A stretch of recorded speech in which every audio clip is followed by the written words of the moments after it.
आज 26 जुलाई है, वही तारीख जब साल 1999 में भारत के वीर सपूतों ने अदम्य साहस का परिचय देते हुए कारगिल की चोटियों पर तिरंगा फहराया था। पाकिस्तानी सेना को धूल चटाते हुए कैप्टन विक्रम बत्रा और कैप्टन मनोज पांडे जैसे मां भारती की कई लाडलों ने अपनी जान की बाजी लगा दी थी। आज पूरा देश उनके उसी शौर्य, पराक्रम और सर्वोच्च बलिदान को शत शत नमन कर रहा है।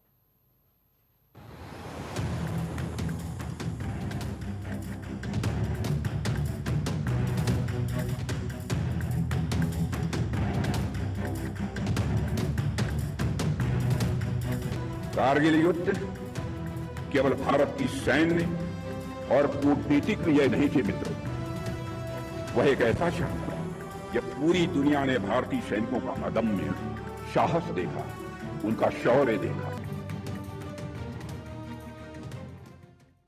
जो तिरंगे की आन बान शान में मिट गए, वो इतिहास नहीं पूरा हिंदुस्तान बन गए।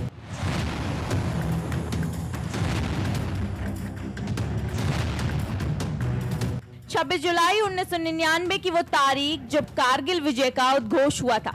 उस दिन से लेकर आज तक हर साल भारत अपने उन वीर सपूतों को याद करता है जिन्होंने अपनी जान से ज्यादा देश को अहमियत दी। उनके भी परिवार थे, रिश्ते थे, लेकिन उन फौजियों ने पूरी दुनिया को सिखा दिया कि देश से बढ़कर कोई धर्म नहीं होता। राजस्थान से लेकर उत्तराखंड, कर्नाटक से लेकर पंजाब तक देश के चप्पे चप्पे से आज अपने वीर सपूतों को श्रद्धांजलि दी जा रही है।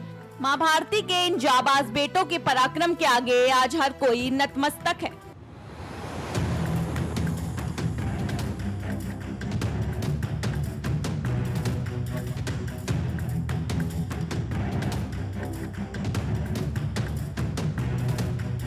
समंदर तल से लगभग 3000 मीटर ऊंचे लद्दाख के द्रास में रक्षा मंत्री राजनाथ सिंह ने कारगिल के शहीदों को नमन किया।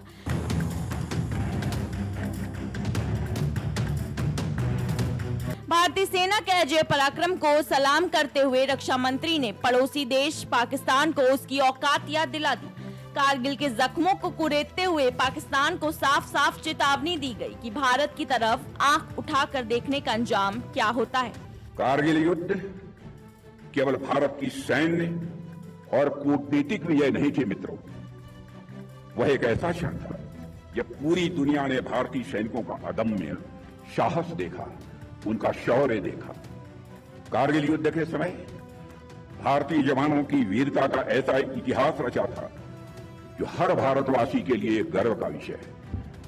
भारतीय सैनिकों के अद्वितीय शौर्य के बारे में फॉर्मर कैबिनेट सेक्रेटरी और यूएसए में भारत के एम्बेसडर रहे नरेश चंद्रा जी से यूएस आर्म फोर्सेस के एक जनरल ने कहा था कि यूनाइटेड स्टेट्स मैरिन्स भी शायद वह नहीं कर पाते जो भारत के जवानों ने कारगिल में करके दिखाया।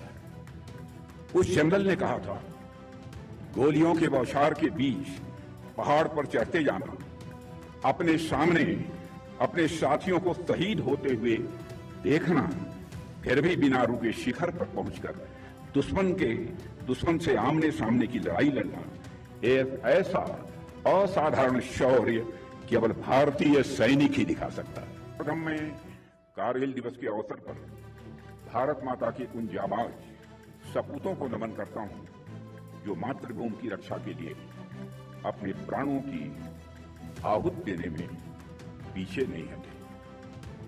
मैं ऑपरेशन विजय की सफलता के 26 वर्ष पूरे होने पर समस्त देशवासियों को भी हार्दिक बधाई देता हूं। साथियों, कारगिल भारत माता के मुकुट में जुड़े हुए किसी हीरे के समान है और आज द्रास में कारगिल की इस वीर भूमि पर आप सभी सैनिकों के बीच उपस्थित होकर मैं जिस गर्व की अनुभूति कर रहा हूं उसे मैं शब्दों में बयान नहीं कर सकता हूं।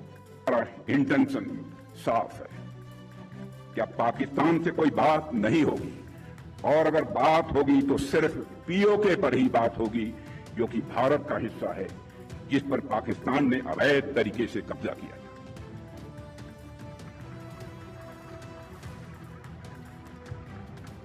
साथियों, पाकिस्तान ने इस समय आतंकवाद को अपनी सरकारी नीति का एक हिस्सा बना लिया है। और वहां पर मिलिट्री और मिलिटेंट्स के बीच का फर्क पूरी तरह से समाप्त हो चुका है। वहां की सेना आतंकवादी संगठनों को संरक्षण ही नहीं देती है, उनके साथ मिलकर काम भी करती है। इसलिए हमने ऑपरेशन सिंदूर के समय ही यह साफ कर दिया है कि भारत अब आतंकियों और उनका पोषण करने वाली सरकारों को अलग अलग करके नहीं देखेगा। बहादुर सैनिकों ने हमेशा अपने शौर्य का परिचय दिया है, पराक्रम का परिचय दिया है। अभी हाल ही में हमने ऑपरेशन सिंदूर की सफलता का 1 वर्ष पूरा किया है। उस ऑपरेशन के दौरान हमारी जाबाज सेना के जवानों ने, अधिकारियों ने आतंकवादियों और उनके सरपरस्तों को ऐसा जवाब दिया है जिसे वे आजीवन कभी भूल नहीं पाएंगे। ऑपरेशन सिंदूर ने यह साफ कर दिया है कि भारत को आतंकवाद के सहारे डराने का सपना देखने वालों का अब अंजाम क्या होगा। भारत पाकिस्तान के हर मिस एडवेंचर का जवाब उसकी कल्पना से कहीं अधिक कठोर तरीके से देने की क्षमता रखता है। और मैं इस मंच से यह साफ संदेश देना चाहता हूं कि भारत की संप्रभुता की ओर बढ़ने वाला हर नापाक कदम का यही अंजाम होगा। इससे पहले प्रधानमंत्री नरेंद्र मोदी ने भी सोशल मीडिया प्लेटफॉर्म एक्स पर पोस्ट कर कारगिल के शहीदों को नमन किया।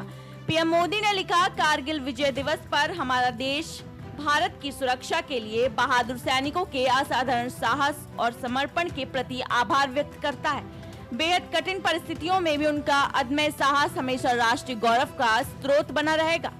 प्रधानमंत्री के इन शब्दों ने देश के हर नागरिक के भीतर देशभक्ति की अलख को और प्रज्वलित कर दिया है।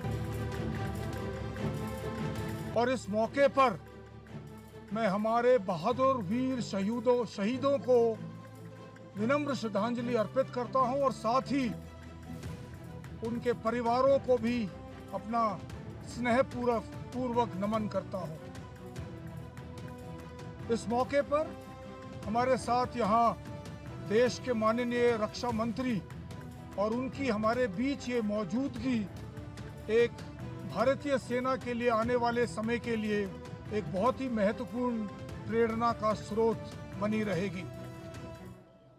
आज यहाँ मैं आपके सामने इन वीरों को जब याद करता हूँ तो मुझे मेरे ही यूनिट के सैनिक द्वारा लिखी गई एक रचना याद आती है जिसका मैं आपके सामने बयान करना चाहता हूँ। मरना सभी को है तुम भले मरे, मरना सभी को है तुम भले मरे, करके नमक हलाल लड़ते हुए गिरे, भूलोगे आप नहीं जो छिप गई शक्ल, सफेद ज़मीं पर नाम हुआ तुम्हारा अटल। तो ये रचना इन सब वीरों के लिए इतनी सही है कि मैं सिर्फ इतना ही कहना चाहता हूं कि भारतीय सेना का जो योद्धा है वो विश्व में किसी भी सेना के सैनिकों से इतना बढ़ चढ़कर है कि उसका मुकाबला भी नहीं किया जा सकता। और इस मौके पर मैं देश को अपनी तरफ से यकीन दिलाना चाहता हूं कि भारतीय थल सेना पूरे तरीके से देश की प्रगति में उनके साथ उनके साथ पूरी तरीके से देश के साथ हैं और आने वाले समय में देश के परचम को और भी ऊंचा लहराएंगे। कारगिल की सर्द हवाएं आज भी उन वीरों की बहादुरी की दास्तां सुनाती हैं। का दिन सिर्फ एक जीत का जश्न नहीं बल्कि यह संकल्प है कि मां भारती की रक्षा के लिए हमारे कदम कभी पीछे नहीं हटेंगे।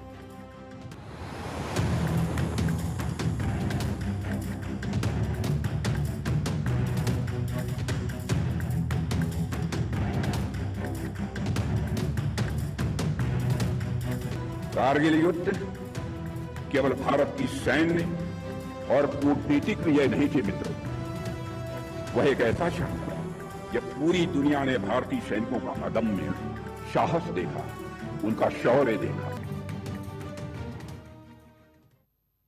तो वहीं 2027 में होने वाले वाले उत्तर प्रदेश विधानसभा चुनाव से पहले असदुद्दीन ओवैसी एक बार फिर एक्टिव हो गए हैं, लेकिन यूपी के चुनावी अखाड़े में ताल ठोकते ही ओवैसी ने विपक्षी खेमे में खलबली मचा दी है।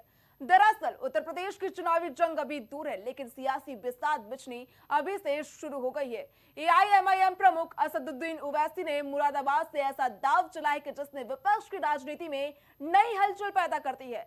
गठबंधन का संदेश भी दिया और समाजवादी पार्टी पर सीधा हमला भी बोल दिया। लेकिन सवाल है कि क्या ओवैसी मुस्लिम वोटों की नई दूरी बनाने की कोशिश कर रहे हैं? यूपी विधानसभा चुनाव से पहले एआईएमआईएम अध्यक्ष असदुद्दीन ओवैसी पूरी ताकत के साथ मैदान में उतर चुके हैं। मुरादाबाद की जनसभा में ओवैसी ने साफ कर दिया कि इस बार उनकी राजनीति सिर्फ चुनाव लड़ने की नहीं, बल्कि सत्ता की हिस्सेदारी तय करने की है। उन्होंने मोदी योगी सरकार के साथ साथ सपा प्रमुख अखिलेश यादव को भी निशाने पर लिया है। सबसे ज्यादा चर्चा उस बयान की रही जिसमें उन्होंने कहा कि अब उनकी पार्टी दरी बिछाकर नीचे नहीं बैठेगी। अगर कोई कुर्सी पर बैठेगा तो वो भी बराबरी से बैठकर अपने हक की बात करेंगे। उत्तर प्रदेश में एआईएमआईएम के पांव जमाने के लिए असदुद्दीन ओवैसी ने 2022 में भी गठबंधन की कोशिश की थी। हालांकि समाजवादी पार्टी ने गठबंधन से साफ इनकार कर दिया, जिसके बाद एआईएमआईएम अकेले 95 सीटों पर लड़ी, लेकिन एक पर भी जीत नहीं मिली। इसीलिए ओवैसी अब फिर से एसपी या बीएसपी के साथ गठजोड़ की कोशिश में लगे हैं। बिना अलायंस ओवैसी नाकाम। 2022 चुनाव में भी गठबंधन की कोशिश की, समाजवादी पार्टी का हाथ मिलाने से इनकार। 95 सीटों पर लड़ी एआईएमआईएम, सभी सीटें हारी। अब तैयार हो जाइए, बाबा अपनी जबान से बोलेंगे 80-20 का खेल होगा। बाबा बोलेंगे 80-20 और उधर से सपा वाले बोलेंगे 20 हमारी जेब में है। हम किसी के जेब में नहीं है। हम किसी धर्म के खिलाफ थे ना कभी रहेंगे इंशाअल्लाह ताला। हमारी लड़ाई किसी धर्म के खिलाफ ना थी ना रहेगी। हमारी लड़ाई हमारी इज्जत की लड़ाई है। हमारी लड़ाई हमारे हुकूक की लड़ाई है। हमारी लड़ाई इंसाफ की लड़ाई है। हमारी लड़ाई हिस्सेदारी की लड़ाई है। अब हम दरी नहीं बिछाकर नीचे नहीं बैठना चाहते। अब हम बराबरी चाहते हैं। अगर कुर्सी होगी, अखिलेश बैठेगा कुर्सी के सामने, तो ओवैसी उस कुर्सी के सामने पैर पे पैर डालकर बैठकर हक की बात और इंसाफ की बात करेगा। ओवैसी ने दिल्ली के छात्र आंदोलन का जिक्र करते हुए उसे युवाओं की जीत बताया और ऐलान किया कि यूपी चुनाव में एआईएमआईएम सबसे ज्यादा युवा चेहरों को टिकट देगी। साथ ही केंद्र सरकार पर भी तीखे सवाल उठाए। राजनीतिक जानकार इसे युवाओं और मुस्लिम वोट बैंक दोनों को साधने की रणनीति मान रहे हैं। 2011 की जनगणना के अनुसार मुरादाबाद जिले में मुस्लिम आबादी करीब 47% है। ओवैसी इससे पहले बहराइच, बिजनौर और सहारनपुर के मुस्लिम इलाकों में जनसभा कर चुके हैं। यानी चुनावी रैलियों के जरिए ओवैसी ने मुस्लिम वोटों को लेकर अपनी दावेदारी साफ कर दी है। ओवैसी का मुस्लिम कार्ड। मुस्लिम वोट बैंक पर एआईएमआईएम की नजर। मुरादाबाद में 47% मुस्लिम आबादी, बहराइच, बिजनौर, सहारनपुर पर खास फोकस। मस्जिदों को निशाना बना रही है। हम उत्तर प्रदेश की सरकार से पूछना चाहते हैं, मुख्यमंत्री बाबा से, जरा ये तो बता दो कि अगर 100 साल से कोई मस्जिद, दरगाह, खानकाह, मजार है, तो क्या वक्फ यूजर का कानून नहीं है? बताओ तुम किस बुनियाद पर नोटिस दे रहे हो? क्या भारत में एडवर्स पोजीशन का कानून खत्म हो गया? हम 100 साल से हमारे पास है, तुम अचानक उठकर कह रहे हो कि नहीं ये सरकार की जमीन है। अरे याद रखो, ये तुम्हारा जुल्म अब चलने वाला नहीं है। हम ना कभी तुम्हारे जुल्म से डरे, ना कभी डरने वाले हैं इंशाअल्लाह। तुमने अतीत को गोलियां मार दी, तुमने मासूम बच्चों का एनकाउंटर कर दिया, तुमने 100 की तादाद में बुलडोजर लगाकर घर को तोड़ दिया, तुमने जिंदगियां बर्बाद की। मगर याद रखो, हम सिर्फ डरने वाले अल्लाह से हैं। यकीनन वक्तिया तौर पर हमको तकलीफ जरूर हुई, यकीनन हमारे घर में आंसू बहाए गए, मगर हमने अपने फैसलों को हमने पस्त होने नहीं दिया। एआईएमआईएम प्रमुख अजीजुद्दीन ओवैसी ने जामा मस्जिद ग्राउंड की जनसभा में यूपी सरकार पर निशाना साधा। ठाकुरद्वारा में 36 मस्जिद, मदरसा, मजार और कब्रिस्तान को लेकर कार्रवाई के दावे पर सवाल उठाए। साथ ही सपा विधायक नवाब जान खान की चुप्पी पर भी टिप्पणी की।